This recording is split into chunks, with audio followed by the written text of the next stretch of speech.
يعني تحضرني مقولة لراسل بتقول: الوقت الذي تستمتع في إضاعته ليس وقتا ضائعا، لكن الفراغ يعني اللي بنقصده هو لا شيء، هو انك تقضي عمرك بدون ما تعمل اي شيء، بدون انه تسعى الى شيء، بدون ما تحس بشيء، وبدون انه يكون يعني الاشخاص والازمنة والاوقات اللي انت متعود عليها في الايام العادية تفقدها بشكل فوري وبشكل آه نهائي.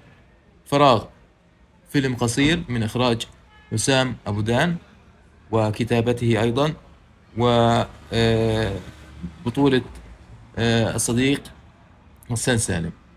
بتمنى تكون العمل هذا عمل رائع، وإن شاء الله حتلاقوا عمل فني أتمنى يكون يعجب الجميع. السلام عليكم.